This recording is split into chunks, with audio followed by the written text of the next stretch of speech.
Well, sir. As per the directions, actually, we were supposed to call the learners or the alumni from the IGNO. So, Sari is our present student who is doing the MSc RWE program. So, when we contacted Sir, readily Sir agreed. Actually, the motivating factor for organizing each and every meeting in regional center is because of the guidance and motivation given by our senior regional director, Dr. K. Panir Selvam, sir. We are very thankful to our sir for giving such type of motivation.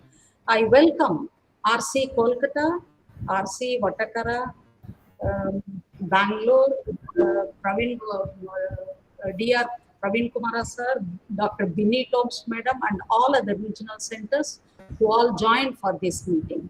I request our senior regional director, Dr. K. Panir Selvam sir, to give the presidential address. Thank you. Thank you, Dr. Zarina. Very good afternoon to everyone. I'm very happy to welcome you all to this webinar on research and job opportunities in the field of wind energy. And as have been informed by our Assistant Regional Director that this is organized on the occasion of National Startup Day 2025. And it is in fact very heartening to organize this, because this is a unique program which is being now resourced by one of our illustrious student who is doing a program, and that is making this occasion a unique and a different one. That way, who happens to be heading the National Institute for Wind Energy Skill Development Department. Division. So it is really a unique um, session we are going to have on this important day, and this day serves as a powerful a reminder of the role of innovation and entrepreneurship and renewable energy in shaping the sustainable future for our nation. I think this is one of the very important topic of national importance, and also a recent, getting momentum on all these new area. So it is very pertinent if we have a very thought-provoking and enlightening session with our resource person today on this National Startup Day celebration. I also welcome our colleagues who have joined on this important webinar from various regional centers and also from headquarters, New Delhi. So thank you very much for your kind encouragement and active participation in this program. And as we all know that the topic we have chosen today, that is research and job opportunities in the field of wind energy, uh, is both timely and critical. As the world moves towards cleaner and more sustainable energy solutions, wind energy has emerged as a cornerstone of renewable energy initiatives. Needless to mention that India, with its vast coastline and favorable wind conditions, has positioned itself as a global leader in harnessing this natural resource. This webinar is a step forward in empowering learners, researchers, and entrepreneurs with the knowledge and inspiration to explore this vibrant sector. On this important webinar, we are privileged to have Dr. P. Kanakavel. He is the director and head of the Skill Development and Training Division at the National Institute of Wind Energy in Chennai as our keynote speaker. As have been informed by Dr. Zarina, Dr. Ganagavel, also a student, proud student, so IGNO should be proud of having him as a student, and he's a student of IGNO pursuing his MSc in Renewable Energy and Environment program.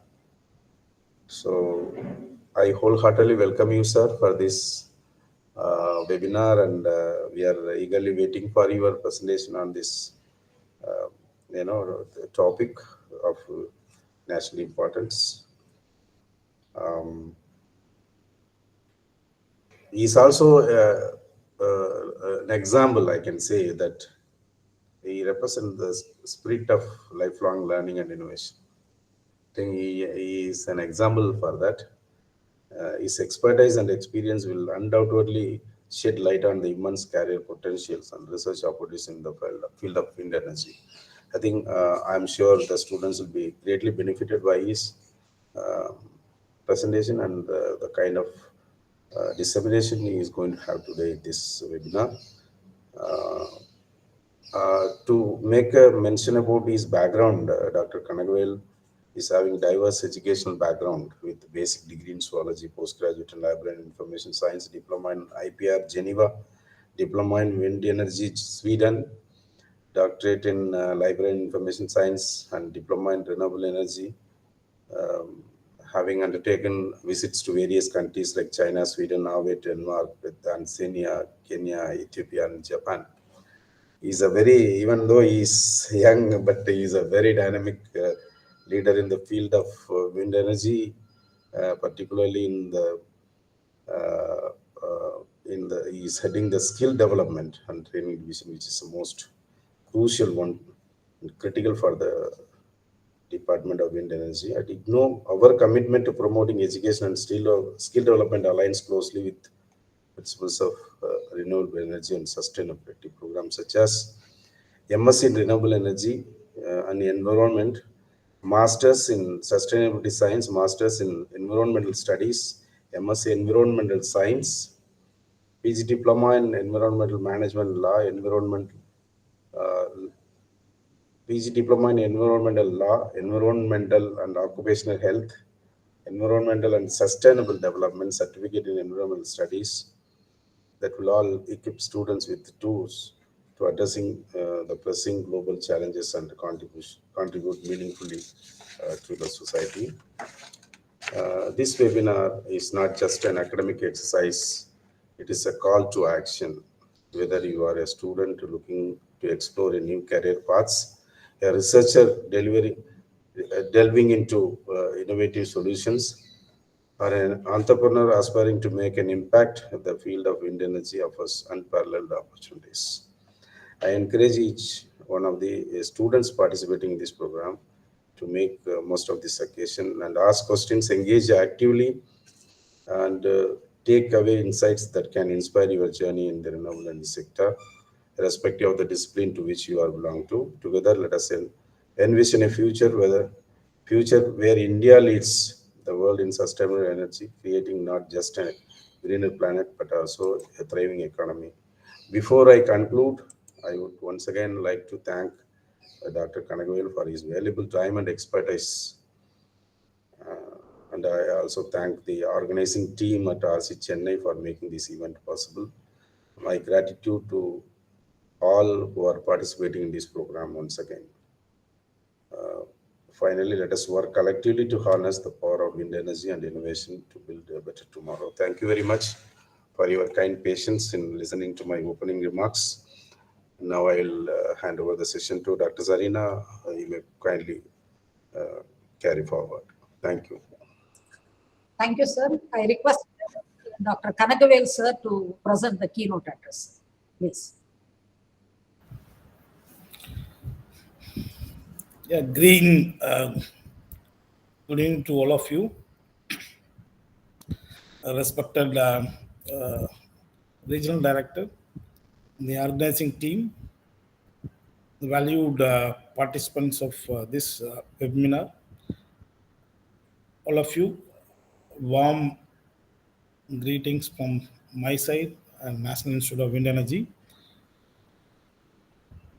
And thank you for the opportunity to be with you on this special occasion, National Startup Day, organized by leading university, IGNO.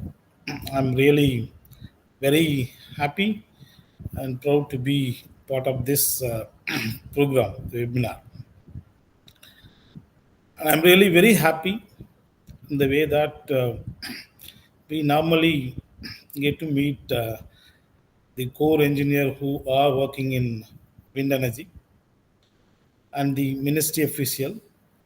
Very rarely we get to meet the academic professionals. That is one of the main reason I had, even though a lot of programs. So immediately after receiving call, I accepted. So in that way, I'm really happy to be part of this event, and I hope I will make this program a little uh, engaging and without because we are not meeting in physical, we are in online. So I need to make all the participants uh, as engaging without boring them. So I hope I will do that. So before that, starting my presentation, I also thank the management, Vigno and the regional director for providing me the opportunity to be with this audience. Thank you, sir, and thank you for your introduction about me. And I'm really happy. Without wasting further time, let us get into the presentation. I'll try to share my presentation.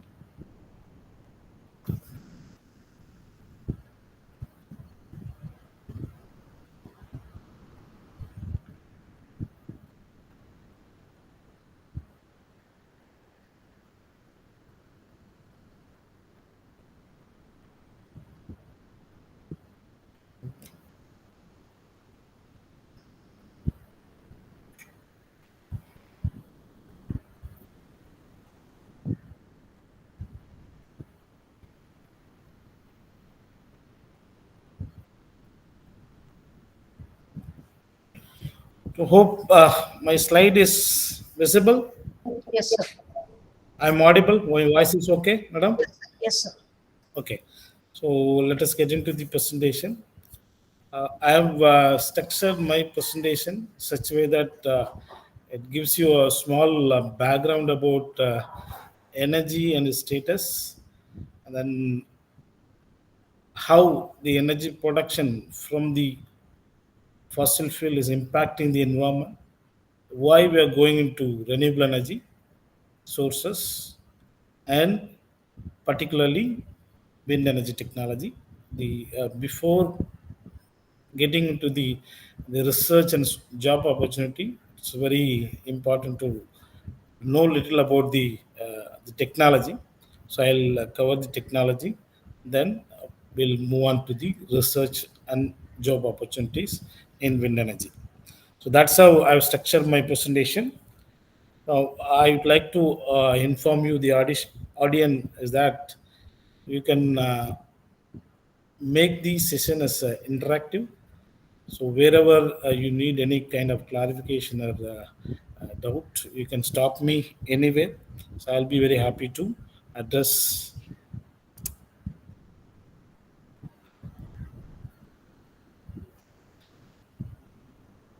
This is about the global electricity install capacity. So right now, globally, so we have about 8,900 gigawatt of energy install capacity from different sources. So in that, the fossil fuel is the major source. About 55% of the total energy installed capacity comes from fossil fuel. In fact, now we can feel proud that the renewable energy is penetrating more into the energy mix. So we have close to 40% of the installed capacity coming from renewable energy sources, and nuclear contribution is about close to 5%. In fact, if you look back, the renewable energy was contribution was very less. So almost all the energy resources were coming from fossil fuel. So now, as our director was telling, the whole world is moving towards the sustainability and use of renewable energy. So renewable energy penetration is increasing day by day towards fighting against the global warming and climate change issues.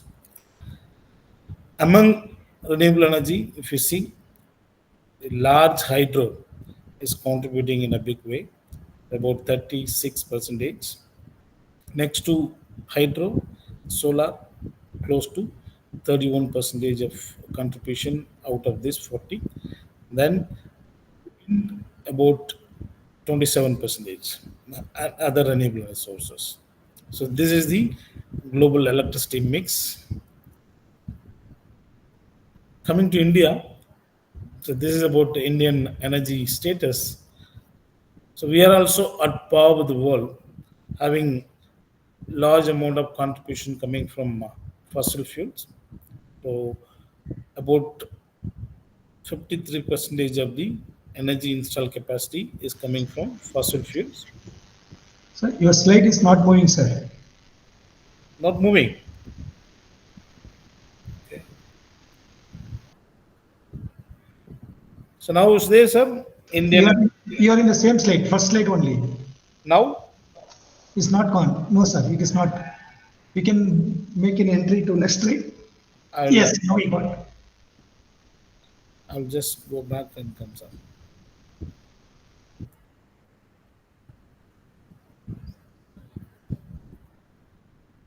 Now it is visible, sir? Yes, visible, sir. Now it's okay. Fine. Okay. So this is the Indian energy status. At par of the world, India also having large amount of contribution coming from fossil fuels. In fact, majorly thermal based power plants. Out of this 53 percentage, which is more about 250,000 megawatt, you can see the split up. Coal based power plant is contributing in a big way. So more than 212,000 megawatt, and gas about 25,000 megawatt. Lignite contributes to 6,620 megawatt, and diesel about very less, it's close to 600 megawatt. Coming to nuclear, we are having less than 2% of contribution in India, and renewable energy, we are seeing a lot of growth last few years. In fact, last 1 decades, if you see, the penetration of renewable energy into Indian energy mix is huge. We are having right now about 35% of the contribution coming from renewable, and hydro is about 10%. In fact, hydro also renewable source. If you add these two things, so we have close to 45% of the electricity, the installed capacity coming from renewable, which is more than the world energy status. If you just see, in the world, about 40% only coming from renewable energy. But in India, if you add this hydro also, it's about 45%. That is the good state. And if you look at the renewable energy sources separately, solar is contributing in a big way. About 60% of the 34% is coming from solar PV. And next to solar, wind is about 30%, and other renewable energy sources like bio or waste to energy and small hydro and all. In fact, India right now holds 4th place in the world in terms of the overall renewable energy installed capacity and in terms of wind. So in wind energy, India in the 4th place in terms of installed capacity. So right now we have more than 462,000 megawatt installed capacity from the different energy resources. This is by end of 2024. So we all know very well that if you produce electricity from the fossil fuel, in the process of conversion, the CO2 is emitted into atmosphere. Because of that, the global average temperature is increasing, which is nothing but global warming. Global warming is nothing but the increase of average global temperature because of the man-made activity. So because of the increased temperature, we are seeing a lot of negative effects on the environment. Dear participant, any support from you? What are the negative effects because of the temperature rise? So to because the session is after lunch, so we have to have a little interactive session. Melting of ice in the Arctic region and Antarctic region. Very nice. Any other impact?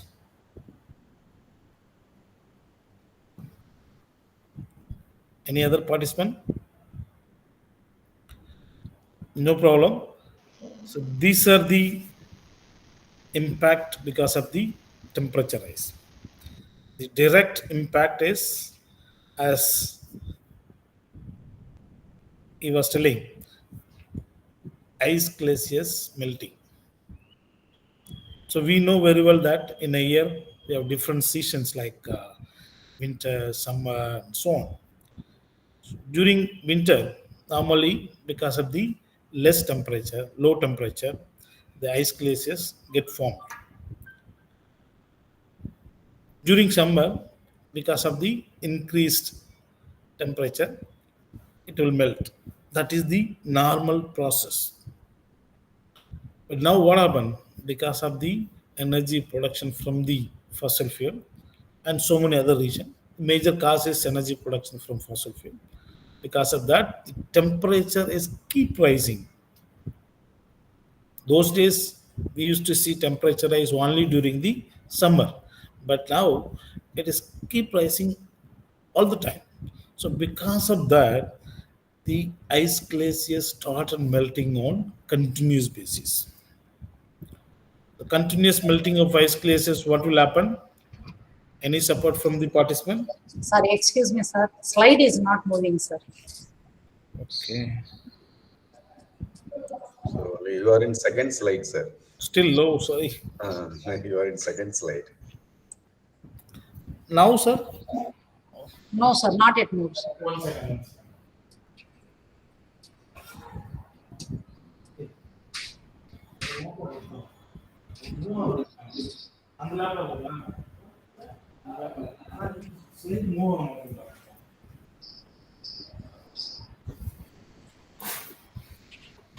I'll try to change my laptop, madam, please. Okay.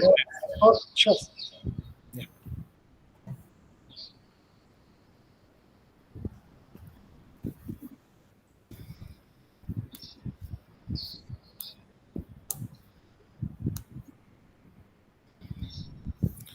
So before that, madam, up to what time I can go? So now it's 3:30. You may take till you complete your session, sir. You take your Okay, okay.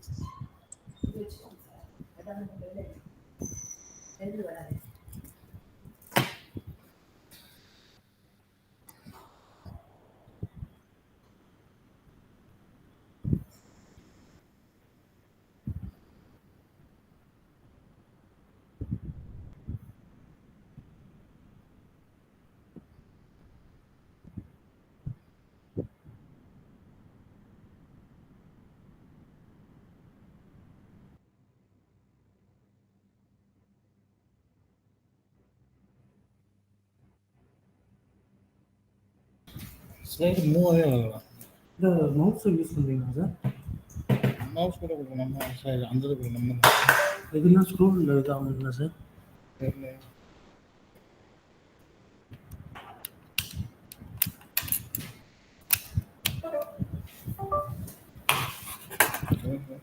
Scroll பண்ணுங்க sir. அதுக்குள்ளே இதில் எடுத்துக்கோங்க.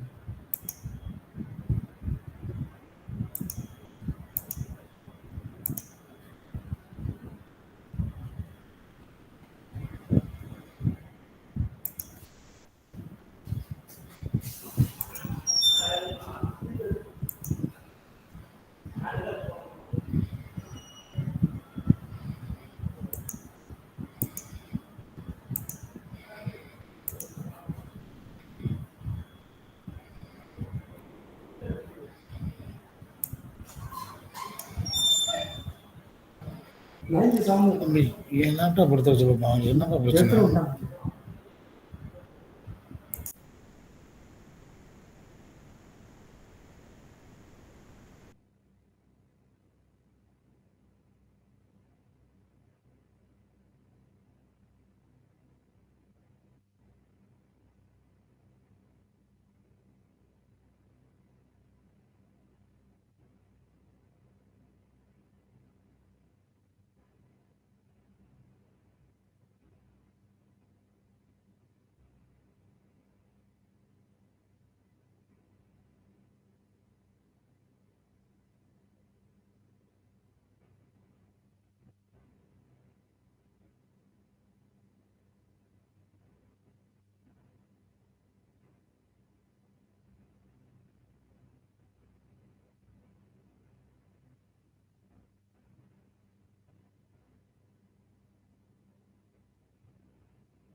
Sir is joining shortly. Please just wait.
இது video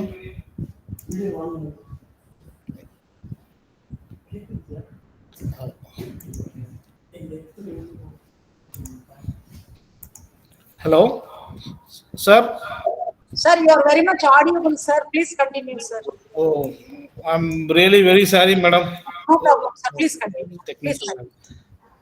Okay. Now the slide is visible? Yes, sir. Very much very visible, sir. Very Okay. clear. Okay, ma'am. Okay.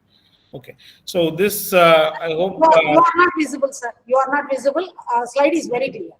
okay, fine. Please. I can continue. You need Yeah. my, this thing or voice Okay, is no. Yes, sir. Voice is clear, sir. Yes. okay. So this slide we have seen, no? Yes, sir. Okay. Okay. So we were here. So because of the temperature rise, the Yes. ice glaciers started melting. Because of continuous melting of ice glaciers, the sea level is rising up. Not only sea level rise, there are various other impacts.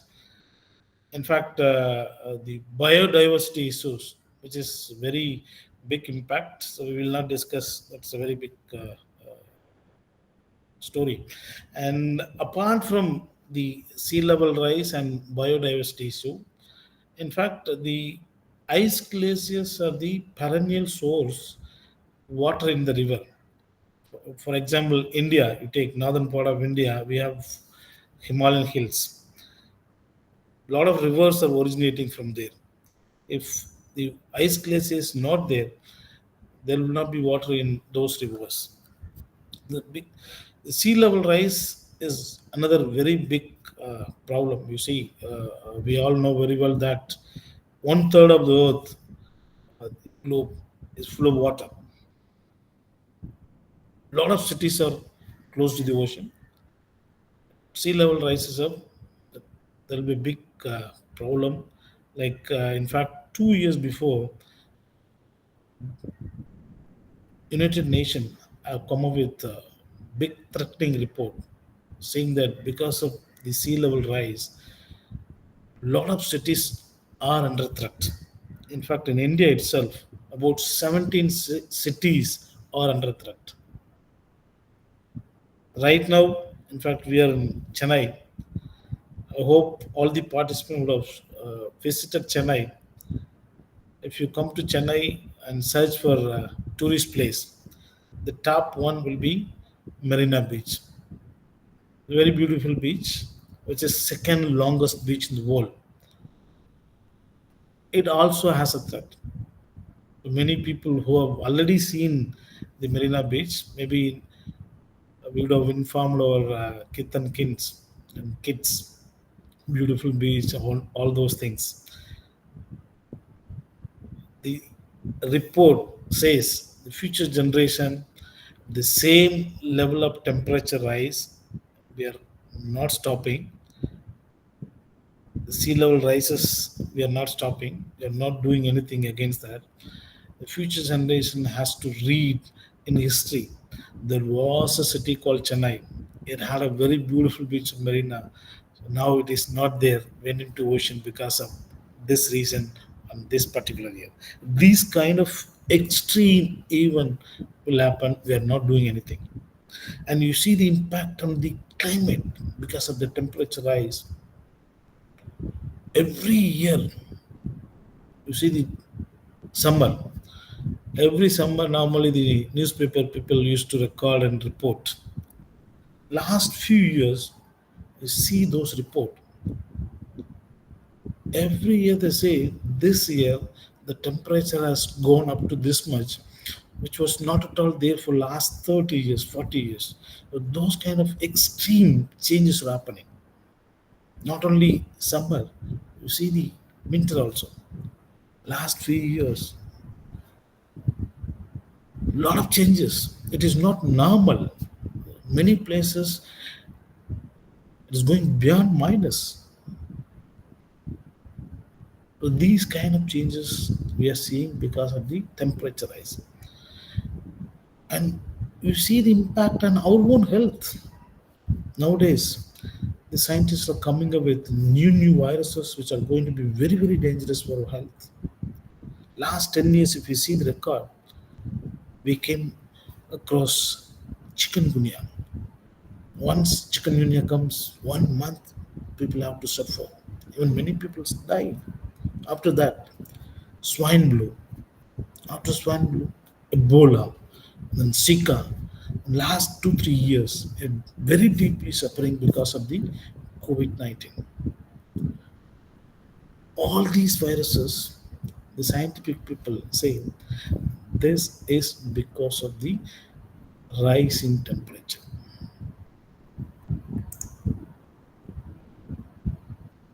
So we need to take care of our environment, take care of our health.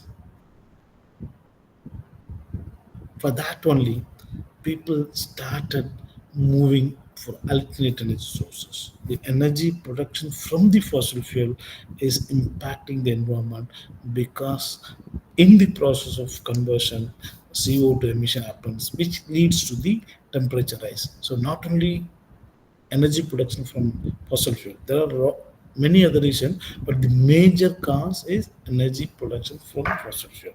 So that's why people start moving up.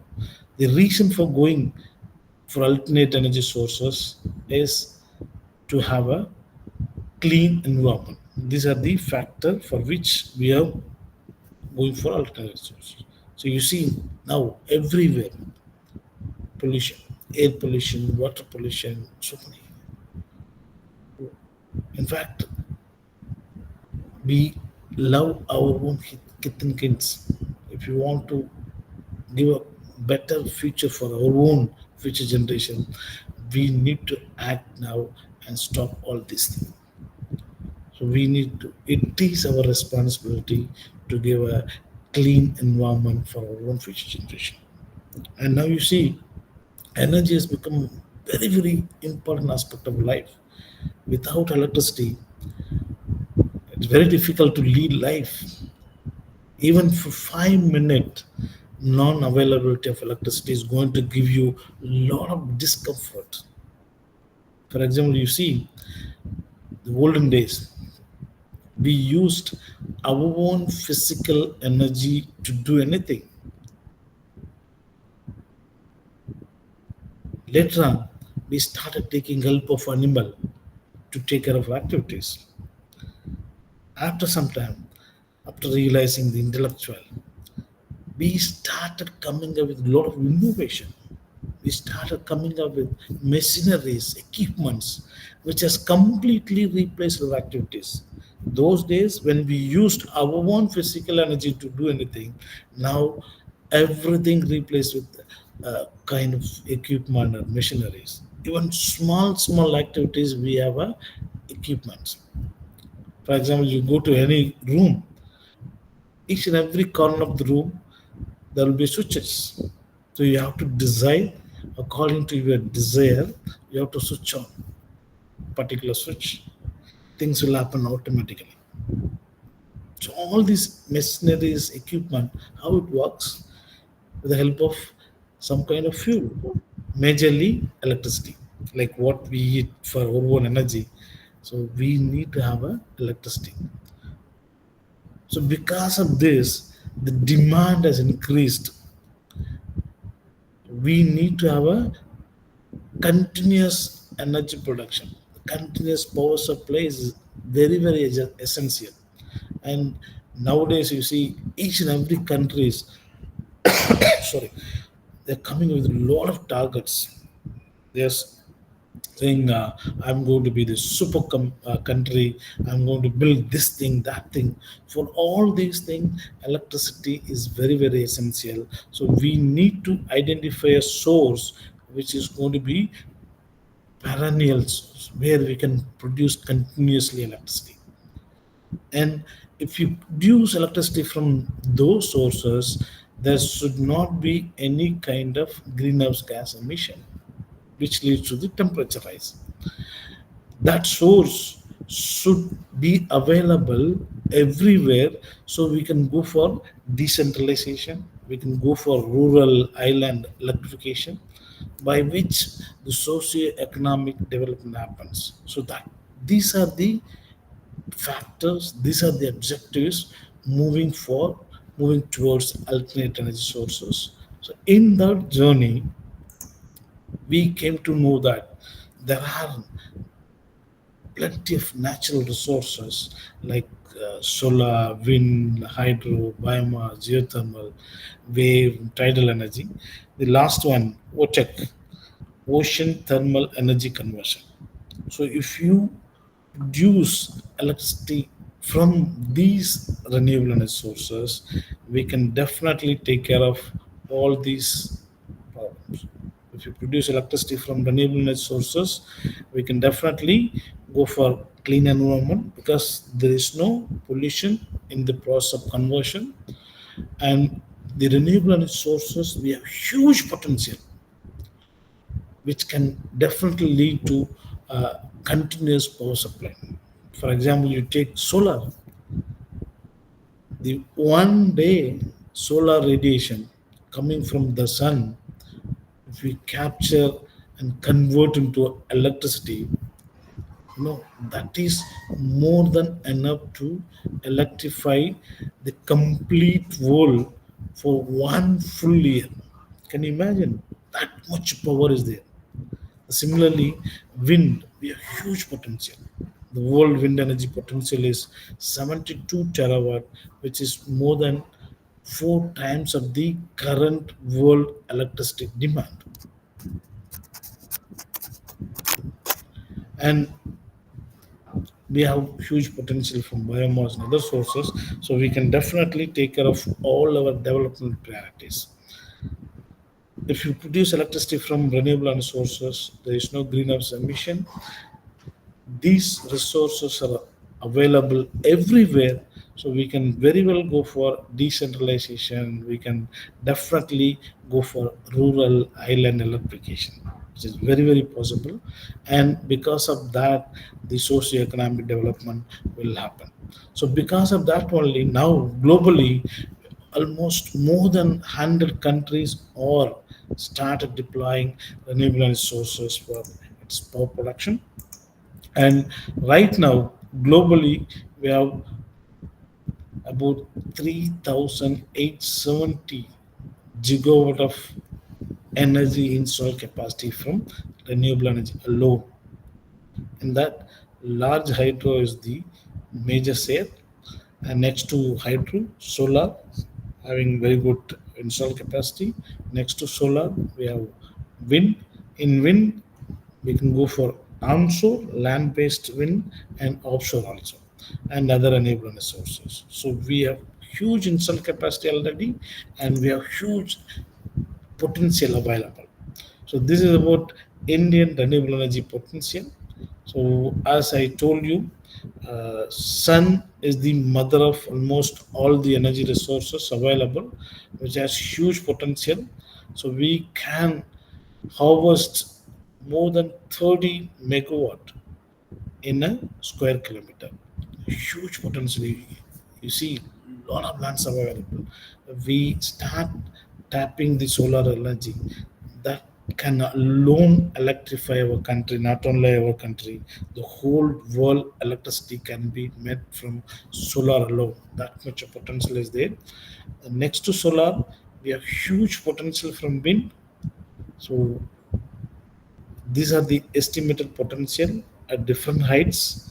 So normally close to the ground, there will not be good wind because of obstacles. Because a lot of plants, trees, houses, so many obstacles are there.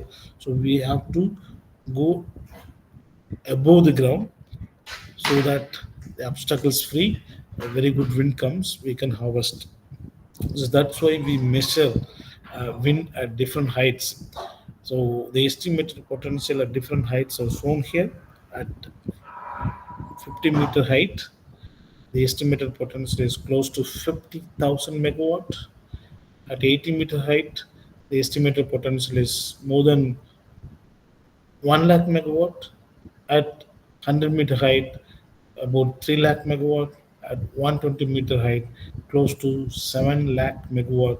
And at 150-meter height, we have recently estimated, which is more than 1,000 gigawatt. The huge potential is there from wind, and we also have some potential from biomass, small hydro, and other renewable energy sources.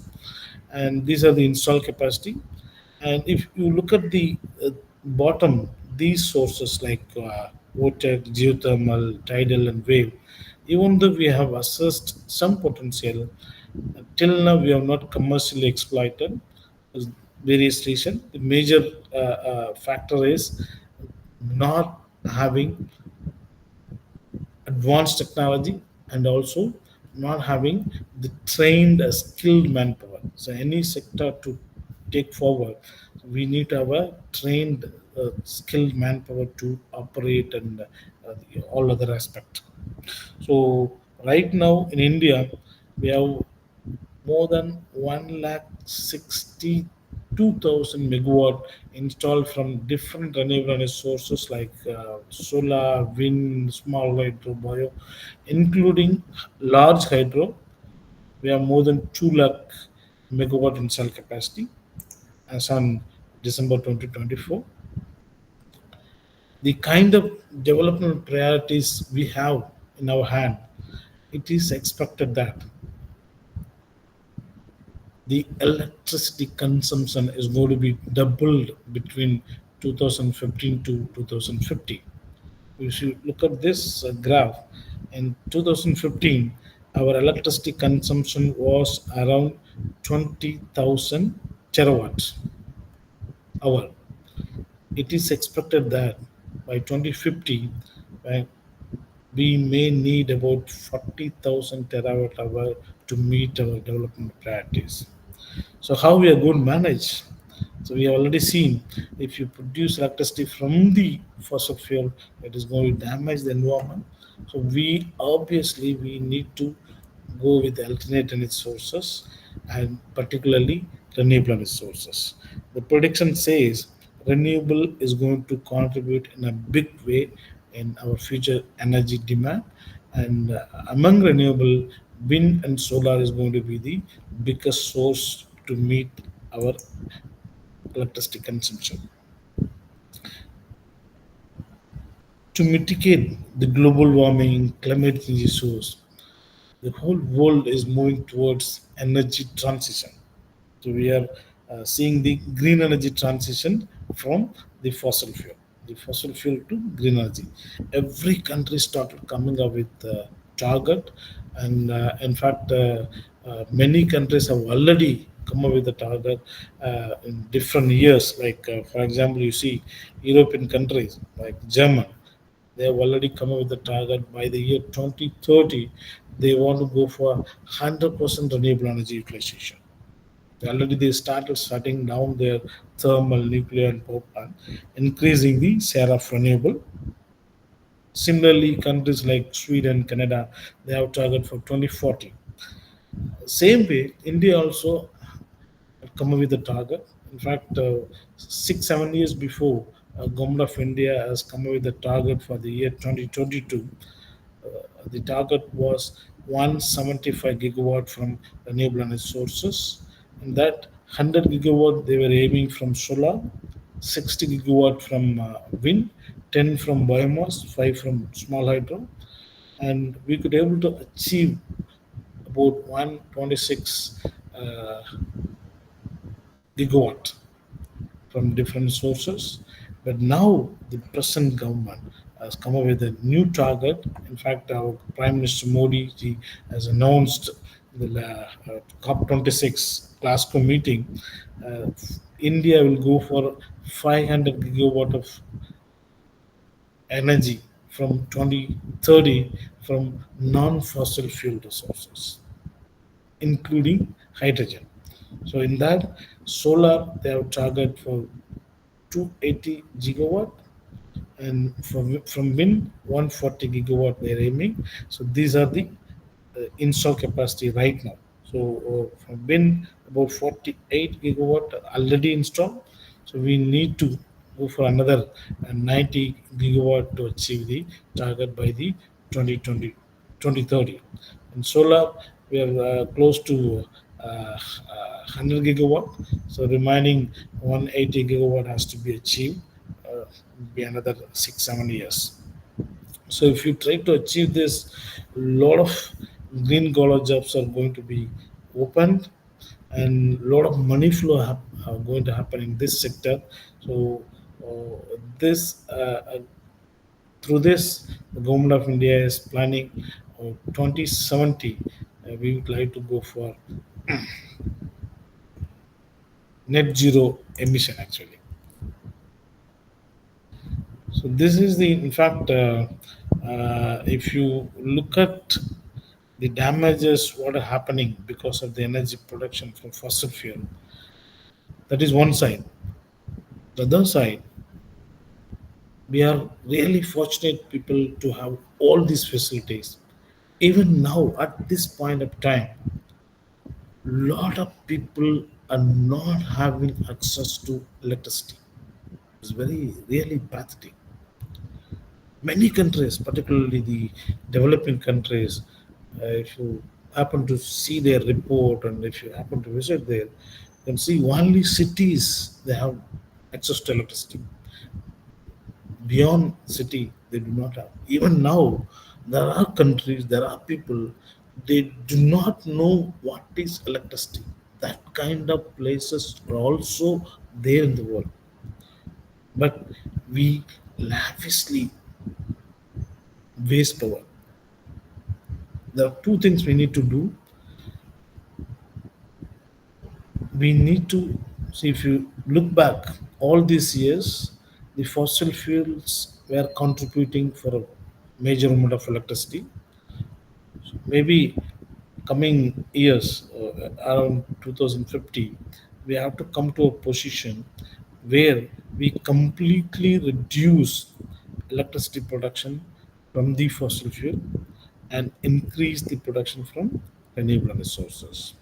So apart from the production, parallelly, we need to concentrate on energy efficiency, saving of energy. That is very, very essential to save our Mother Earth. There's a lot of damage is happening. So we need to do these saving of energy for two reasons. One is saving of environment. Other thing, lot of people are not having access to electricity even for their emergency purposes. So if we save, that can be given to those people which by which they can lead a better life, or at least to take care of their emergency purpose. So there are so many ways where we can save electricity. In fact, if you just Google up, you will end up with a lot of tips where all you can save. Like, for example, at home, whether you are watching TV or not, it is always switched on. At office, whether you are there in your room or not, fan, light, computer, everything switched on. So we can try to switch it off, and it has become a fashion for us to drive our own vehicle to various places like offices, shopping mall, and all. So this is the time for us to change. Instead of individual vehicle, we need to take the mass transportation, which consume less and emit less. So many other places we can save. In fact, those days we used the yellow bulb, which has been replaced with a CFL. Now people are moving with the LED, which consume less and lifetime also more. And there are a lot of the technology development happened, because of which the energy efficient equipment have come.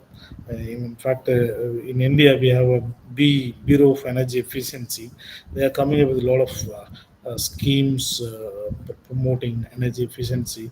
That way, they are coming up with the star rating for the equipment, like 3-star, 4-star, 5-star. So if you go for a 5-star equipment, it consumes less energy.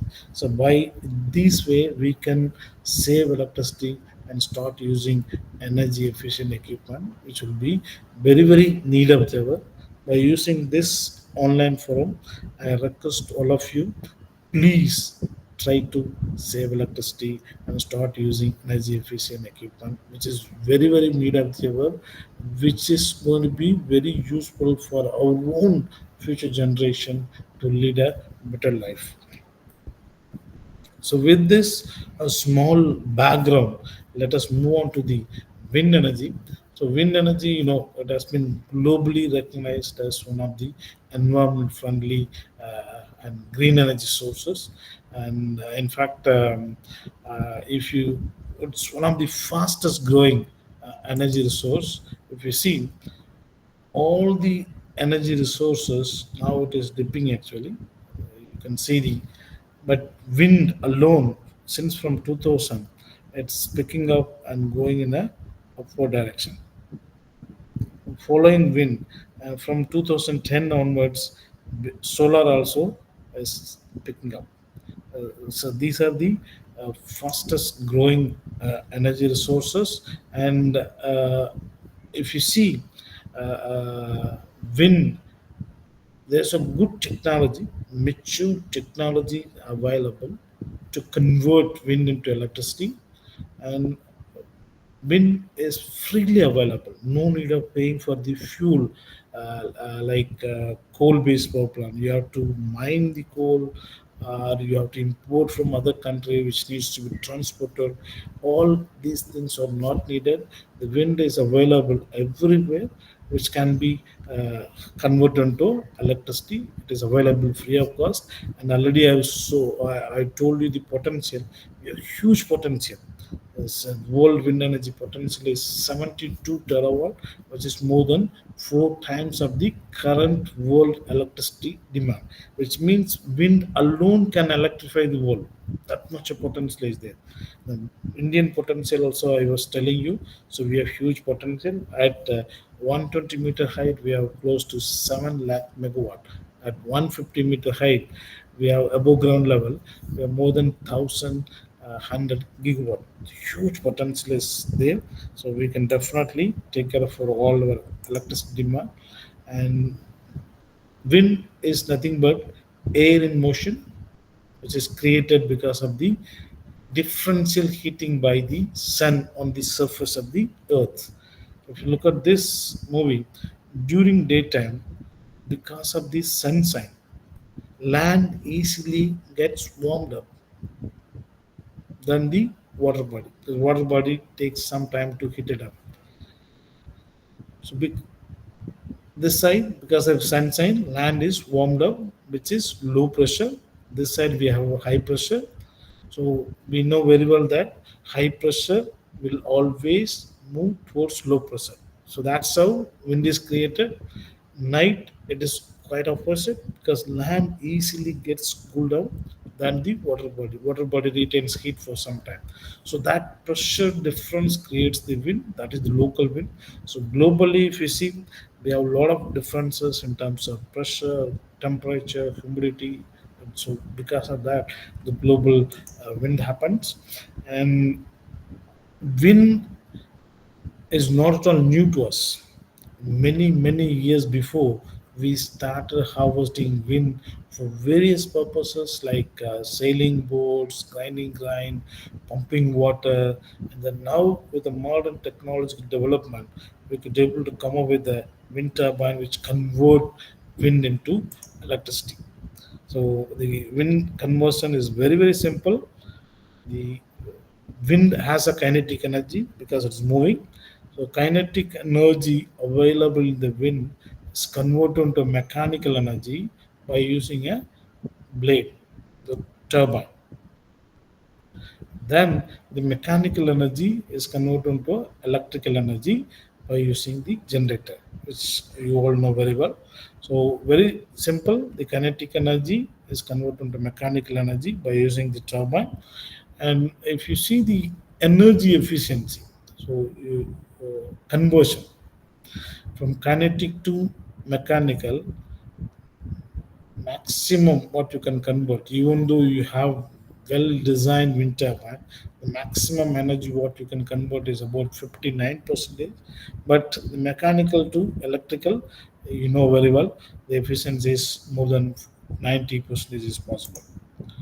So this is how wind turbine works. Those who have not seen wind turbine, you can see the natural wind has a kinetic energy which falls on the wind turbine blade.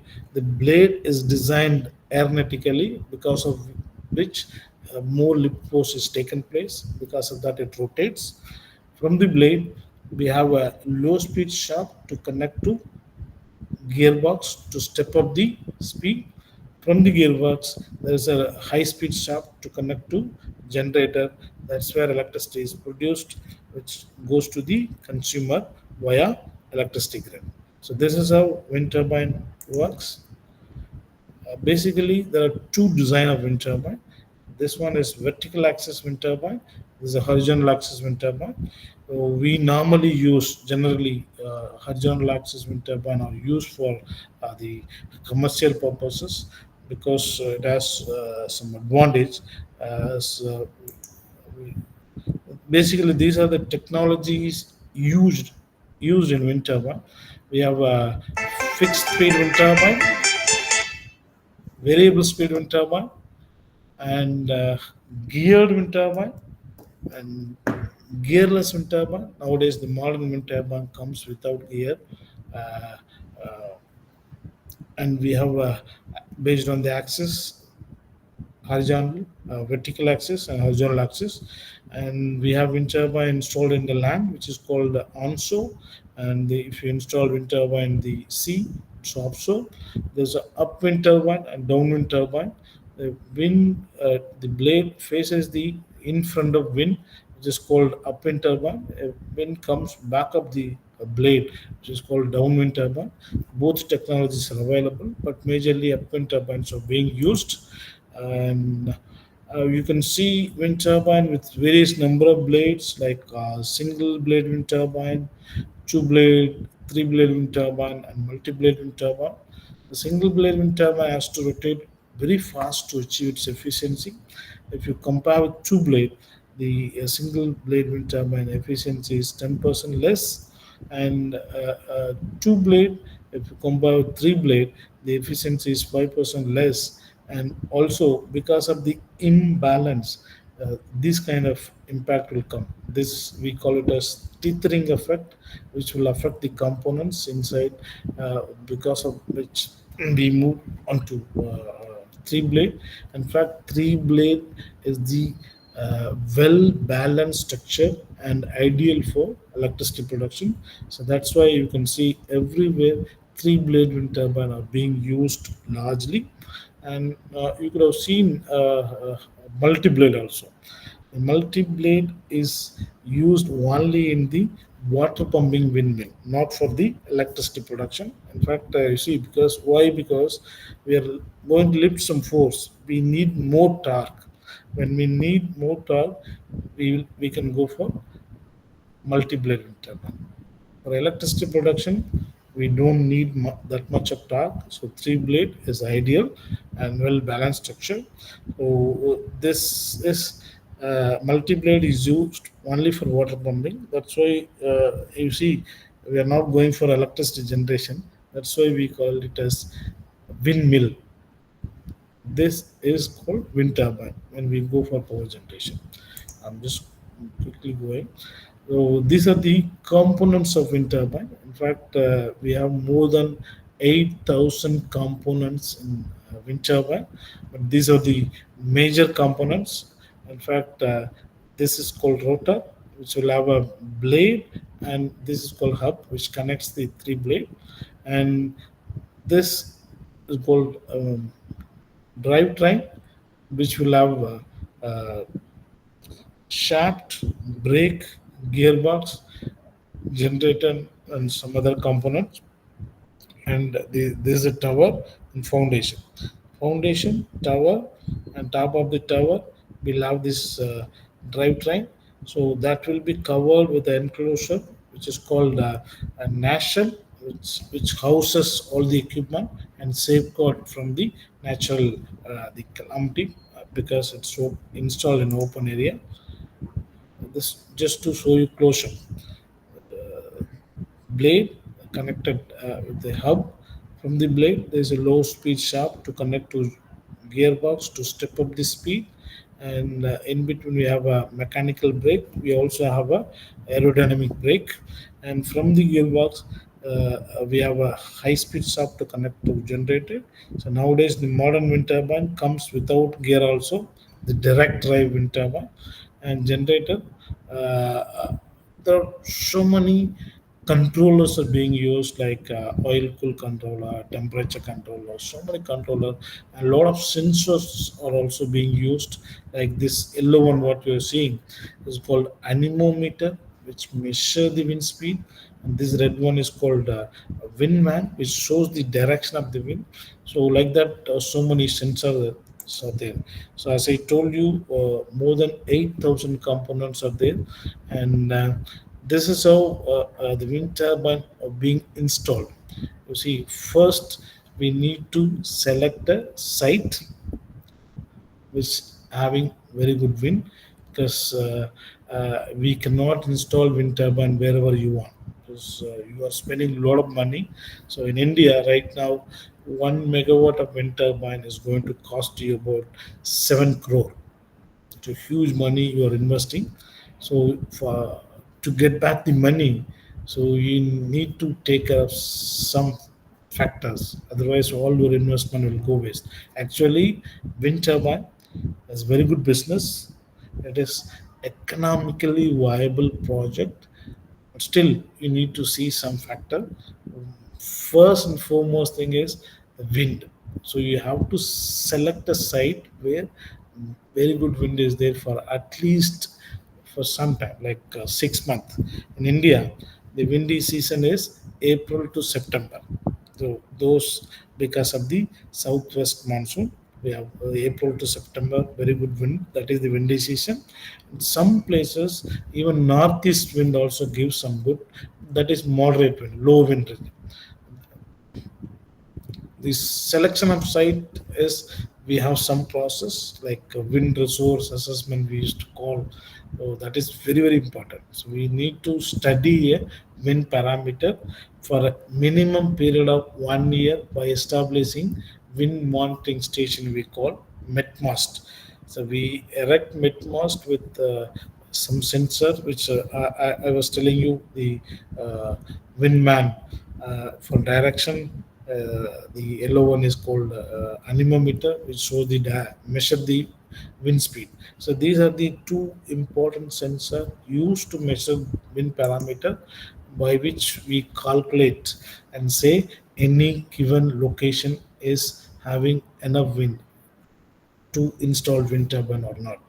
Annual average wind speed of 6.5 meters square above is going to be a good site where we can go for economically viable wind farm project. So after selecting a site, we need to check the soil condition, because we are going to install a wind turbine which is having a huge weight, and it is going to be installed. The lifetime of wind turbine is about 20 to 25 years. So it is going to be installed in open area. It is going to lie for more than 20 years. So soil condition has to be checked scientifically. So after that, we need to go with a suitable foundation. On the top of the foundation, we erect the tower and all the instruments, like equipments like this. We go for installation. First foundation, the top of the foundation, the tower erection. The national assembly will happen with all the equipment like generator, gearbox, and finally blade will be assembled. Then cable, whatever power we are going to produce, which is going to be fed to the station, the grid.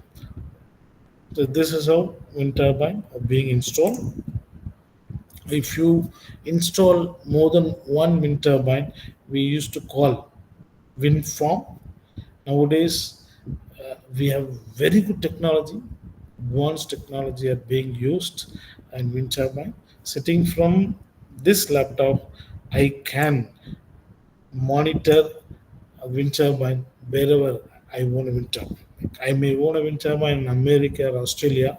From this laptop, I can stop the wind turbine, I can start the wind turbine. Everything is possible with the modern advanced technology, with the help of internet, SCADA, and the AI.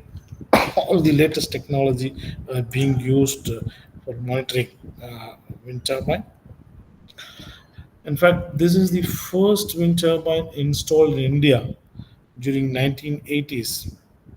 Very smaller capacity wind turbine of 55 kilowatt installed in 1986 in 5 different locations like Tamil Nadu, Gujarat, Maharashtra, and Odisha. And now you see the growth of capacity. When we started our journey with a very smaller capacity, 55 kilowatt, gradually the capacity increased. And now in India itself, one single wind turbine capacity is more than 5,200 kilowatt, 5.2 megawatt. So that is the kind of growth we are seeing in India. But in the world, we have still higher capacity wind turbine. Even 10 megawatt wind turbine is there, 16 megawatt wind turbine, 18 megawatt wind turbine, one single wind turbine. All higher capacity wind turbine are being installed in offshore in the sea. And in fact, China is talking about the highest capacity of 23 megawatt. Still, a lot of research is happening. The capacity will go up like anything. And this is the global wind installation. In fact, right now we have more than 1 terawatt of installed capacity from wind, which is taking care of about 4 to 5% of the global electricity demand. And it is expected that so we took a lot of years to achieve this 1 terawatt, which was achieved in 2023. But now it is assumed that we'll be achieving the next terawatt in even very short time. Within 7 years, it can be achievable. That's what that kind of development is happening in the wind industry. And this is about Indian install capacity. So even though we have more than 30 states and union territories, only 8 states are having good wind potential because of the Western Ghats, which starts from Kerala to Rajasthan, Kerala, Tamil Nadu, Andhra, Karnataka, Gujarat, even Madhya Pradesh, and Rajasthan.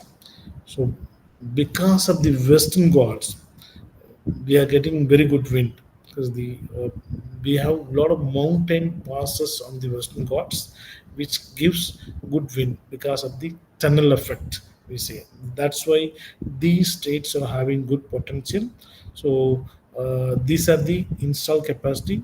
Right now, Gujarat is number one with the install capacity about 12,500 megawatt, and Tamil Nadu is number two. In fact, till last year, Tamil Nadu was number one, but 23 Gujarat has taken lead, and this is about the other states. And this is the growth so of Indian wind energy sector. So year on year, we are growing very steadily and smooth growth. We can see the annual average world wind energy growth rate is about 20 to 25% actually. So in picture, wind turbine, if you look, it will be very simple, but it is a very gigantic structure. You see a typical 2 megawatt wind turbine, you see the weight, which is more than 1,000 tons. Very huge structure, and the height also, it is as tall as Boeing 747 aeroplane. So it's going beyond 100-meter height. If you'd like to compare with the elephant, the weight of wind turbine, we need to have a 2 megawatt wind turbine. Weight is close to 50 elephant. That is the kind of structure which we're talking about, and that's why we used to say the wind turbine or the one of the engineering marvels in the current century, because this kind of weight wind turbine is installed in an open area which is facing all the natural calamities, and it is not a static structure, it's operating actually. which needs almost all engineers' involvement. So that's why they say one of the engineering marvels. And the cost, if you compare, those days we used to say thermal hydro are the cheapest source of electricity, but now wind is becoming cheaper compared to all other the conventional energy sources. And this is about the project cost. I was talking about 1 megawatt in India will cost you about 7 lakh, 7 crore. So in that, 83% of the costs will go for wind turbine. 10% of the cost we need to spend for the infrastructure. 2% of the cost will go for land, and 5% for other the consulting, the licensing, all those things.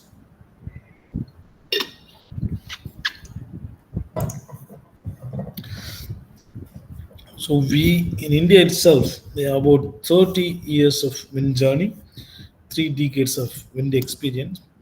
We started very smaller capacity, as I was showing the slide, 55 kilowatt wind turbine. The hub height from the ground was about very less, about 20-25 meter above ground. The blade length was a very small, about 15-meter dia wind turbine blade. Those days we have come up with the only fixed speed wind turbine.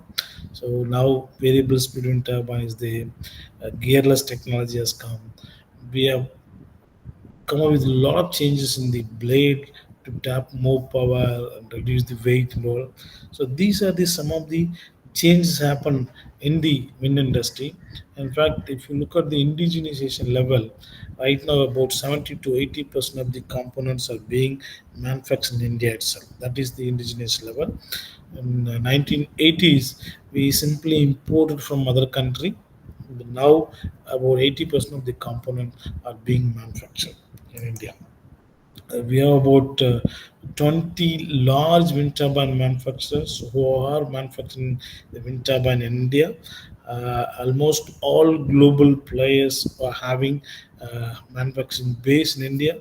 In fact, India is the second country, largest country who produce the wind turbine. Our annual wind turbine production capacity is about 10,000 to 15,000 megawatts. So, which are a lot of wind turbine are being installed in India, and a lot of wind turbine is being exported to many other countries. So we used to import those days when we started our journey. Now we are able to export to many countries. That is the level. So because of wind turbine, we have seen a lot of benefit actually. So it has a lot of advantage. So as lack of time, I will not go into very detail, but this is the social development actually because of wind farm. In fact, the rural community has been afflicted because of the wind farm development. In fact, you see, all windy locations are not close to the urban places, cities. It is very remote places. Those days, the village people used to sell their infertile land for few hundred or thousand rupees. So now, because of wind farm development, the land prices in those rural places have gone up, which is a very good benefit for the rural people. And those days, the rural it's very difficult to find a good road in those places. Now, because of wind farm development, we need to transport a lengthy blade, a heavy weighted material like gearbox, generator. The developer, manufacturer, they made good road to transport the components of wind turbine. That is indirectly benefited for the rural community, and to get better coordination among the community, the developer, manufacturer, they create a lot of job opportunity. Even uneducated people got opportunities like security, peon, ITI diploma holders, they got opportunity in installation commissioning and to get better coordination, these developers have made a lot of free schools, colleges, hospitals for the rural people. So because of all these things, we can see rural upliftment. So that is the good benefit of wind turbine, wind farming. And apart from this, in fact, there are other benefit like the wind turbine is minimizing a lot of CO2 emission, huge saving of CO2 because of wind farm. Because 1.5 megawatt of wind turbine is going to eliminate about 2,700 tons of CO2. The same 1.5 megawatt, if you use electricity from the conventional fossil fuels, which is going to eliminate, which is going to emit 2,700 tons of CO2 every year. So you can imagine, in India itself, about 48,000 megawatt installed all over the world, over 1 terawatt of installation. So how much of CO2 is being reduced? That is, wind is really supporting to fight against the global warming and climate change issues. And wind turbine also saves a lot of drinking water, and we have very good advantages because of wind. And even though it has a lot of advantages, but it is there's a lot of complexity. You see, we need to transport a lengthy blade to a rural remote place where good wind resource is available, and the terrain is not very plain, so we need to install wind turbine in complex terrain and hilly area, like so a lot of complexity also is there. To take care of all these things, we need to have a lot of research, which is very, very essential to further progress. In fact, so we have seen the previous slide. In India, we have about 48,000 megawatt installed capacity.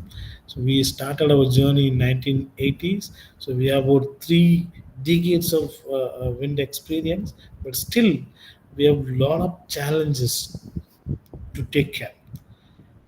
Wind is not a firm power, like thermal, coal-based power plant. We have already coal stock, so we can conformably produce power on continuous basis.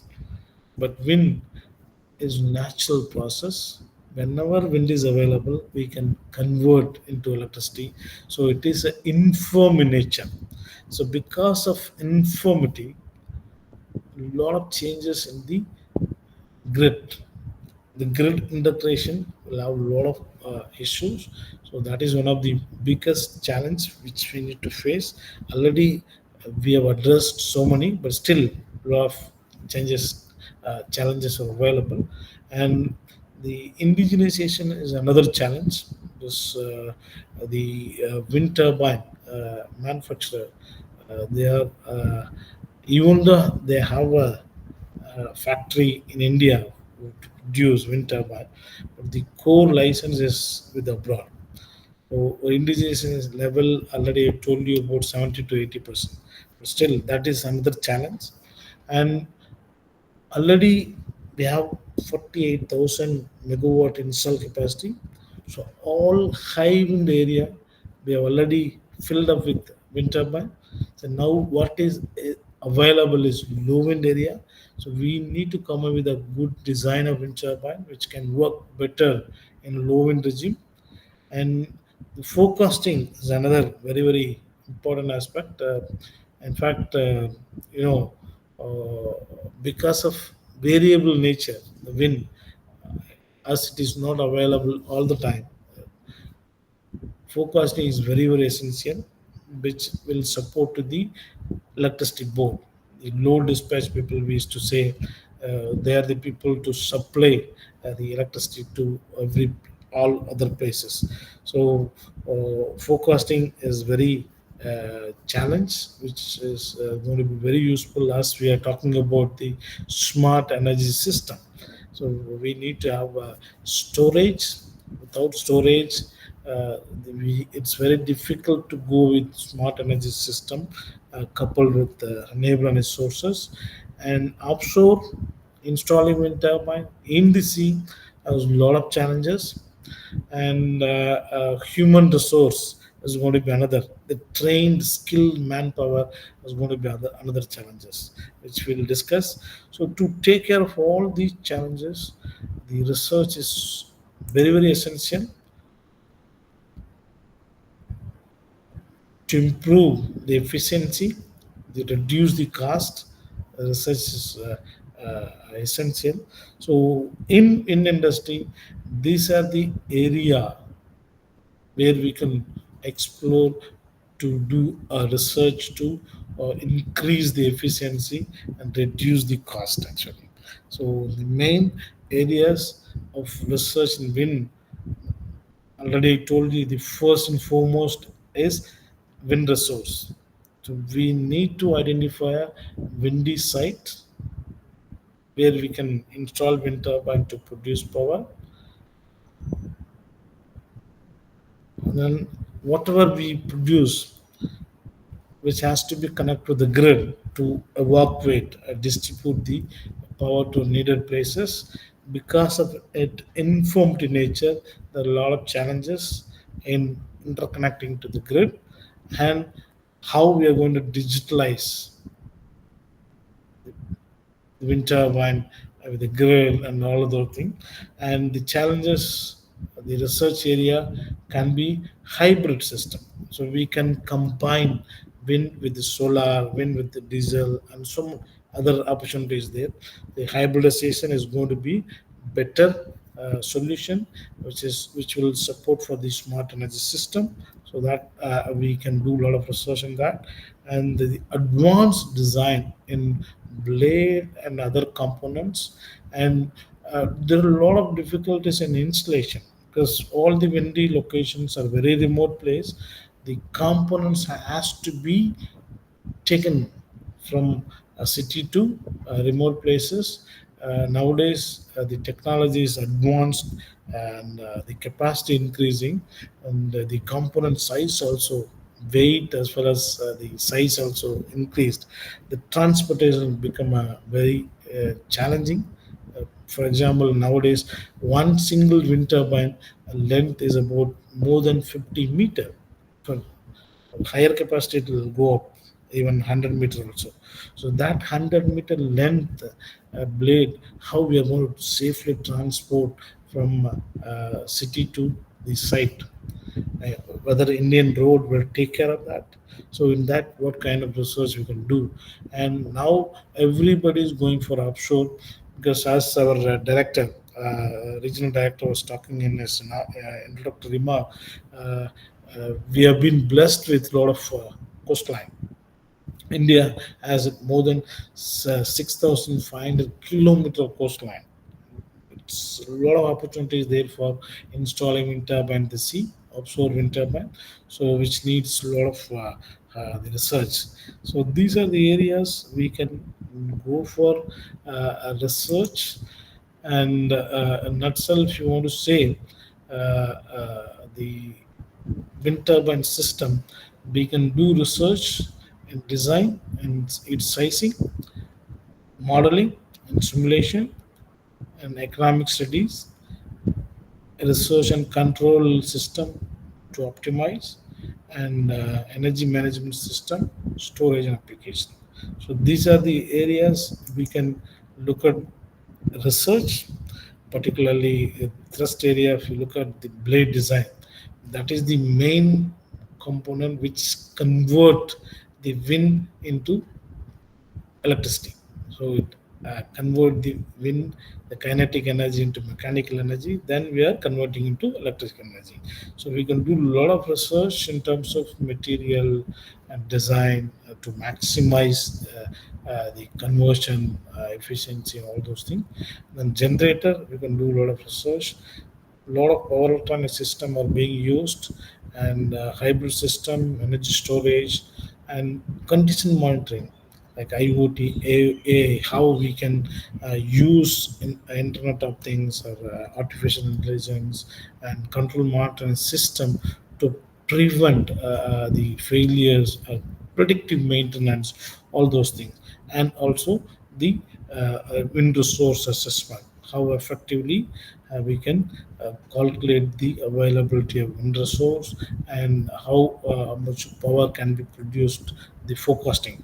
So these are the thrust area for research in wind energy. In fact, I have each and every area detailed presentation like the advanced design. Advanced design we can always go. We can investigate some novel design in terms of design so that we can go for better generation. And the blade, already told you, we can do research to improve the turbine blade design, reduce noise, and increase the efficiency.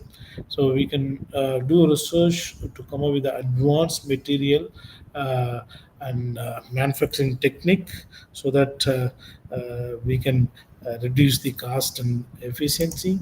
And the resource, we can a resource assessment, so we can come up with the technology and predict the wind in advance, and how much power can be produced in any given area, and all those things.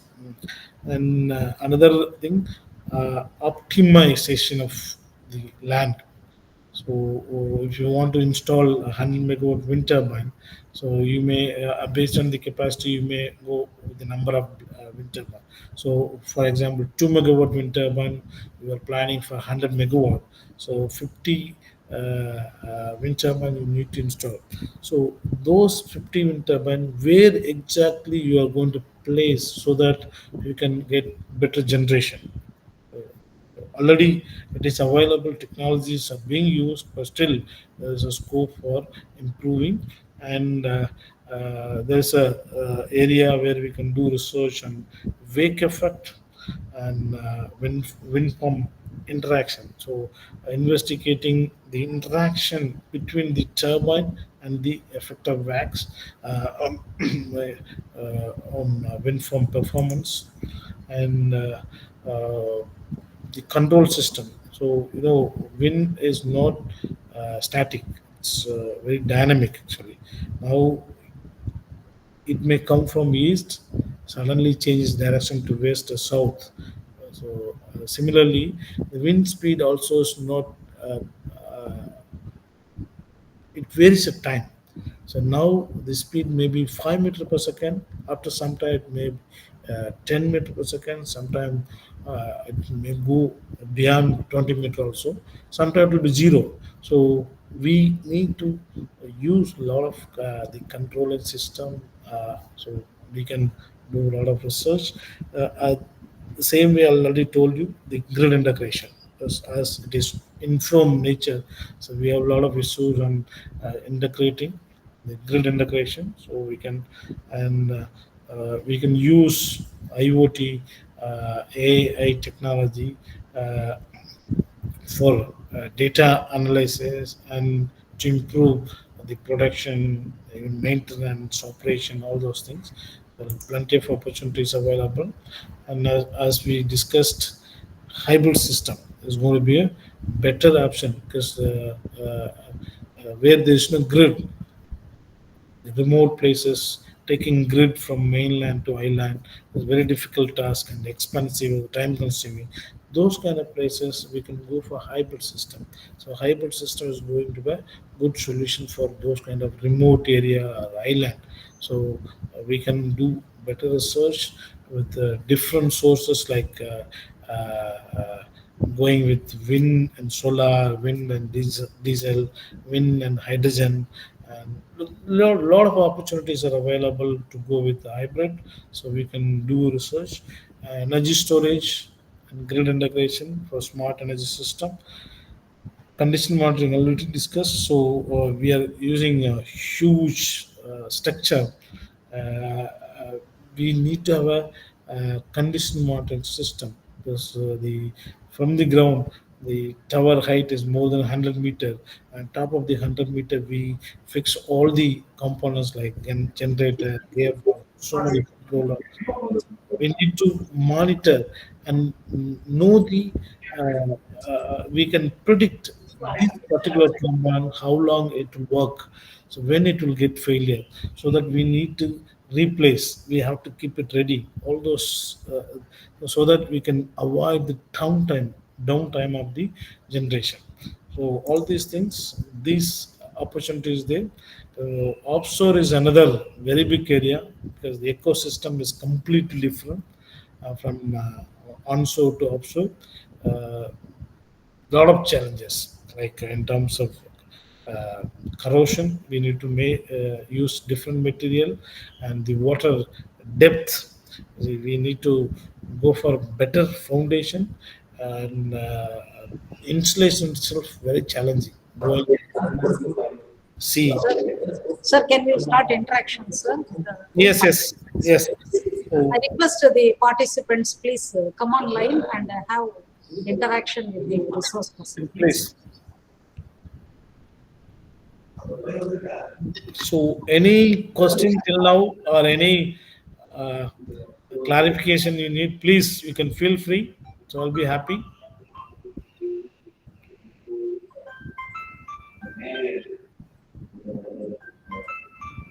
Will you give any training program for our students, sir? Is it Yes, madam. We are. I have a slide. I'm coming. So, we'll move on to career opportunity, job opportunity, and last I have a slide about the training program. Coming to the job opportunity, we have plenty of opportunities in renewable energy sector. There is the global. There is a institute called IRENA, Indian International Renewable Energy Agency. So they have come up with a report saying that huge opportunities available. So wind alone, a lot of opportunities available. In fact, in India, 52,000 direct job available in wind energy sector, and it is not only for male, even female.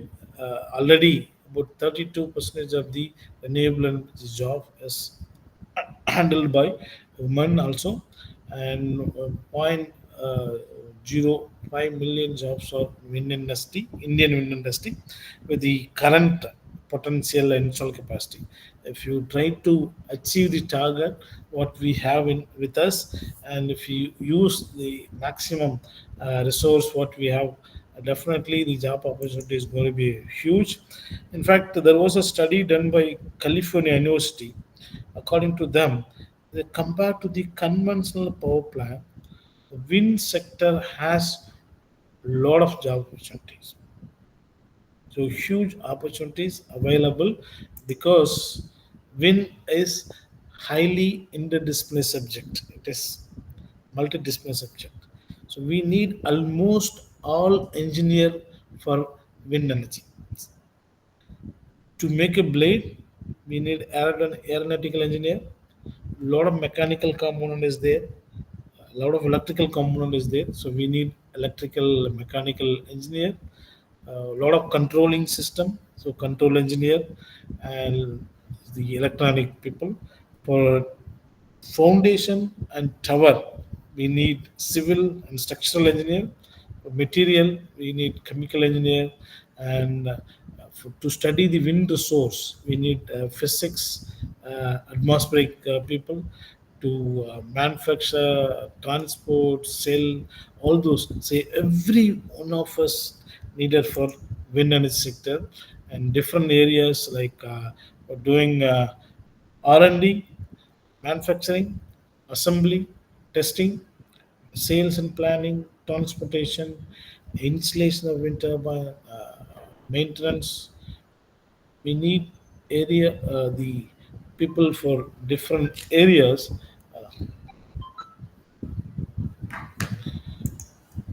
And in fact, we may need people for the designing area.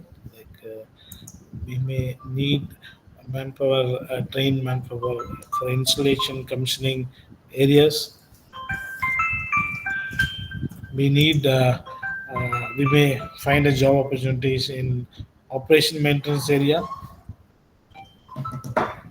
In fact, you see, this wind turbine, the height from the ground is more than 100 meter.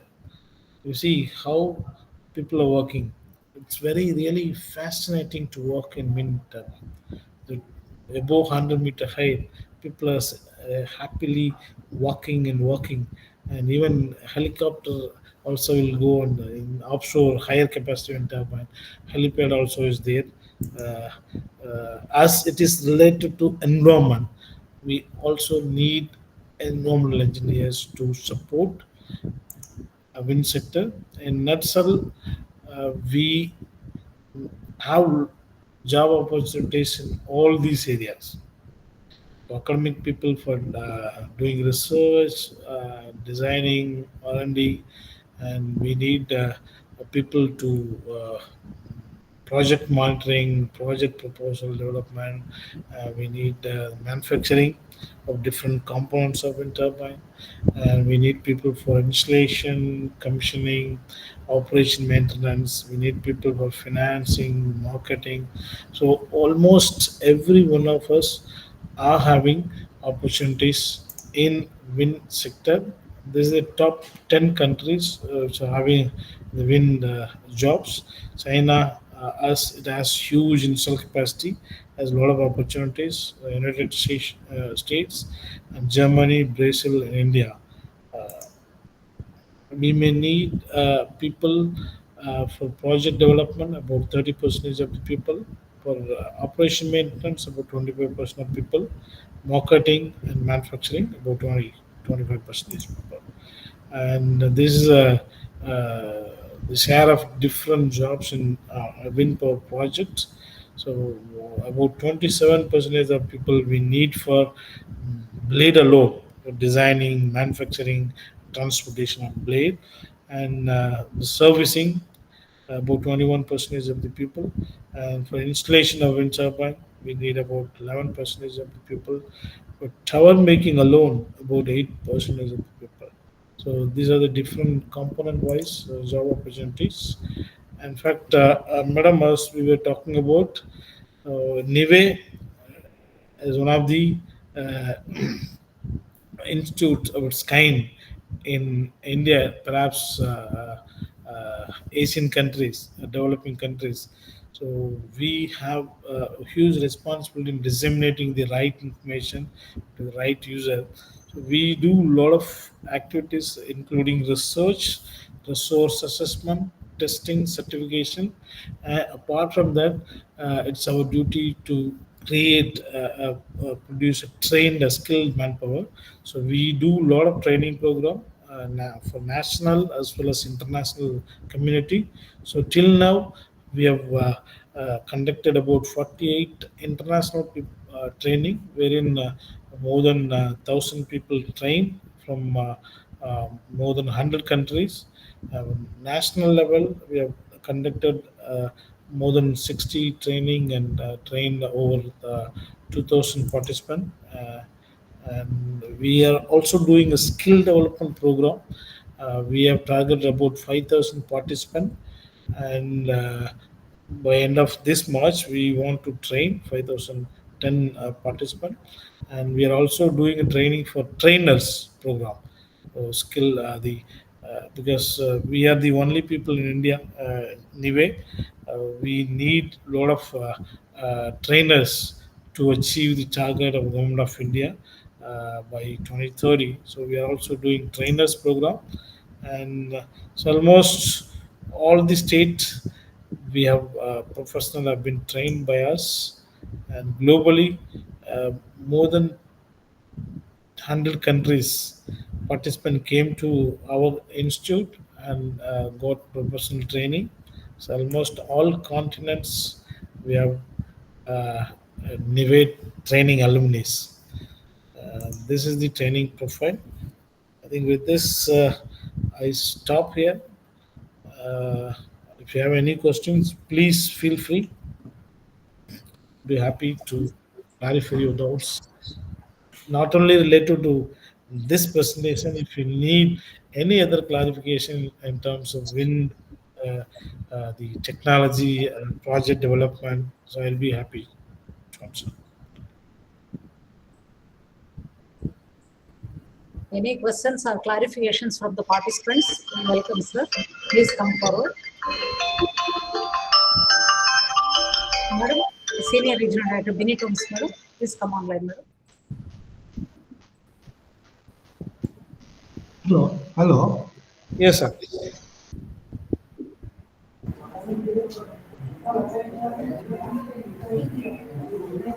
Yeah, good evening, madam. You can please go ahead. Yeah, Yeah, good evening, sir. good evening. Yeah. Yes, good evening.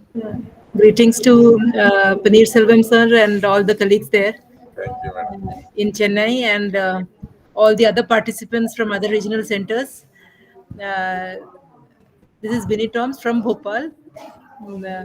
And first of all, I would like to congratulate RC Chennai for organizing the program, because when we talk of National Startup Day, this is energy or wind, wind energy and so on is not something very usual for us to hear about. So this is something new and very informative. Thanks to the resource person, sir, you've done a very good job, gave us a lot of information, because this is not a routine topic for us. Thanks for all the information that you shared and for a very detailed and elaborate presentation. What was coming to my mind is one of your slides was about community, help for the community. Yes.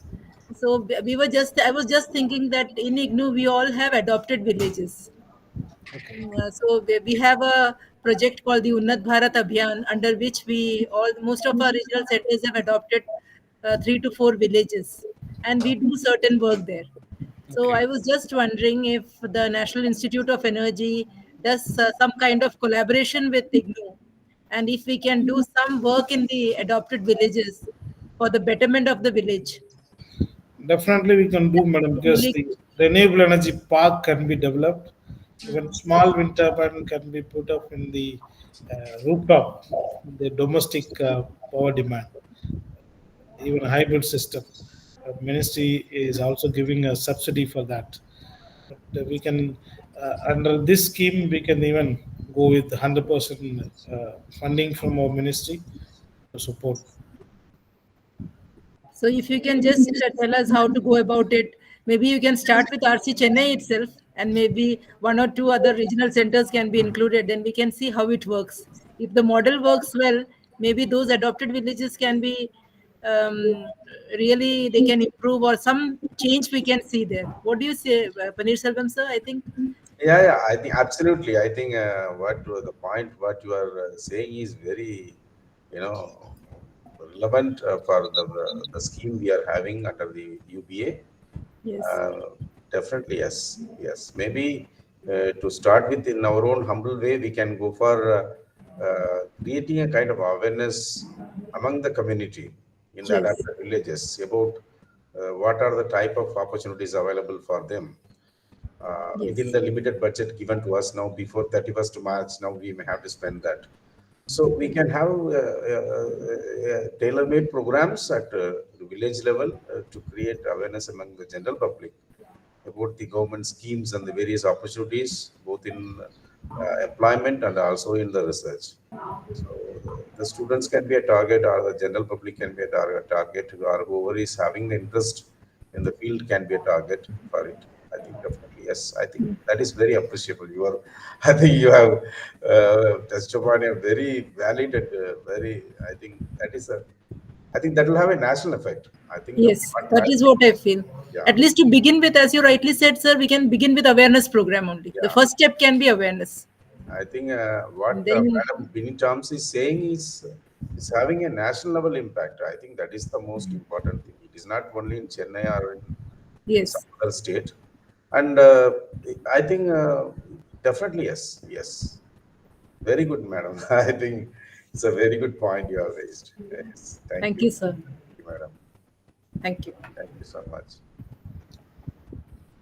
Dr. Shanmugam, sir. I think Dr. Shanmugam was asking about something. Dr. Shanmugam. Yes, sir. Yes, sir. Good afternoon, sir. Respected Senior Regional Director, Dr. Pannivasan, sir. And today guest, we are happy to hear, sir. We learn many things from the wind energy. As you mentioned, it is the need of the hour in order to reduce the CGS gas to protect our environment and as well as earth. I have one question, sir. Yeah, You mentioned that there are two observations.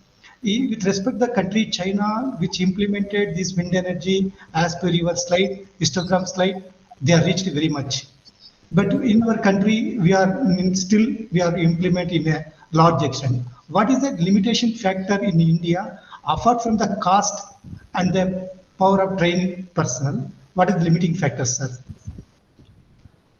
so actually, China wanted to show them every sector.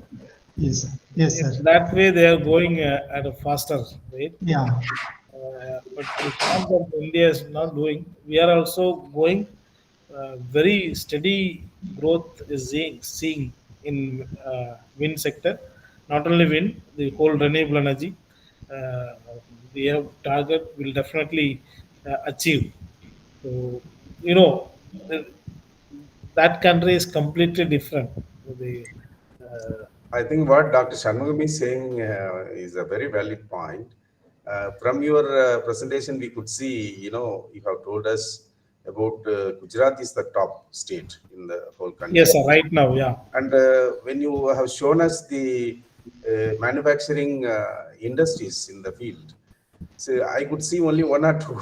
I think this is something very interesting to note. So where actually where the industry is booming, there the manufacturing will be also more. I think that is what the opportunity for us, for a country like ours. There is an opportunity for people to start it in a state like Gujarat because they are the leaders in the whole whole country. But I could see a lot of industries in Chennai. I think it started with Chennai in 1965. That's how Nivea also came to Chennai, established in Chennai. It started in India, but I don't know. I could see, but I have never seen anywhere except when I visited a country like UK. I could see in the sea they were, producing wind energy. But in India so far, maybe some in Gujarat side, maybe definitely yes. So till now we don't have offshore wind turbines because already we have a lot of potential in onshore itself. So I was talking about the potential at 150 meter high, more than 1000 gigawatt. But what we have achieved only 48 gigawatt. So a lot of untapped potential already available, but still we are also very serious. Now the Government of India is pushing offshore like anything. Very near future, we will be having a offshore wind turbine in India. Maybe what Dr. Shanmugam is trying to say is the kind of outlook of the whole country to be towards this, new area. That is what, that is also matters a lot for a country like ours. It's a vast country. yes, sir. Yes, sir. Outlook and, the knowing about the awareness, outlook, so many things are there. So for there's a lot of factors. Engineering college in Chennai, in the whole country, Chennai, Tamil Nadu is having the largest number, around 600 engineering colleges. And I'm sure from every college, there are students coming out from the Department of Electrical Engineering. Okay, so that should be the very big catchment area, but where they go also not known to us. So this is what the irony is. See, we have graduates, but what they do, ultimately they'll end up somewhere in a IT industry or somewhere else. So, are not doing anything. See, this is what the mismatch is going on now. I think we have to take the heat, and I think that's a very good point. Dr. Shanmugam, I think Thank you, sir. your point is very well taken. Thank you for opportunity and very well explained, please, sir. And thank you very much, sir. Thank you. Thank you, sir. I request Dr. Uma Madam, please, I invite Dr. Uma Madam, please come on the line, madam. Dr. Kumar.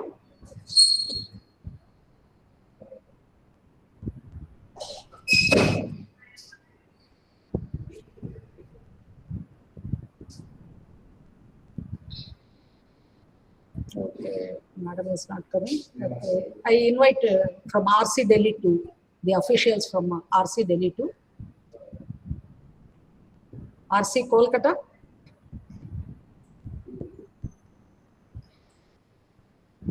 Any student participants having Yeah, any? Arun, you have been posting some points in the chat box. Please come on the line, Arun. Hello, sir. Good evening.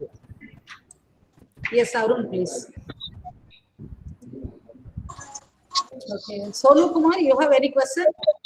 Journalist? No question, ma'am. No question. Wonderful session. Okay, thank you. Okay, sir, I request our Senior Regional Director, Dr. K. Panneerselvam, sir, to give some remarks about the program. Sir, please unmute your mic, sir. I think we have discussed enoughly about, I think all the points have come, and Thank you, sir. Thank we'll you. ponder over it, and we'll be in touch with our resource person for doing something Yes, sir. in a continuous way. We will do it as suggested by Dr. Penny Toms. Yes. Definitely, yes. I think over to you, Dr. Zarina, for vote of thanks. Thank you, sir. Thank you. We are very, very thankful to our resource person for delivering a wonderful keynote address, Dr. P. Kanagavel, sir, Director and Head Skill Development and Training Division, National Institute of Wind Energy from Chennai. We are very thankful to our Senior Regional Director, Dr. K. Panneerselvam, sir, for giving an opportunity to coordinate all these activities. We are very thankful to all the participants, including the officials from Regional Center Kolkata, Vadakara, Bangalore, Bhopal, Darbhanga, Delhi 2, then Aditya Kumar, Dr. Aditya Kumar Jaiswal from Regional Center Jorhat, Dr. Shanmugam sir, Dr. Uma madam, Dr. Vinnie Toms madam, and Sonu Kumar journalist, other all student participants. We are very thankful for making this program a grand success. Thank you, Venanda. Thank you. Thank you. Thank you all. Thank you. I hope I've given you some useful information, Very useful. boring you. Yeah. And I'm really sorry for the technical error. No, no, sir. When the, I think it went off very well, sir. No It issue. went up very well. Nice, nice. Thank you, sir. you. Thank you, sir. Thank you very much.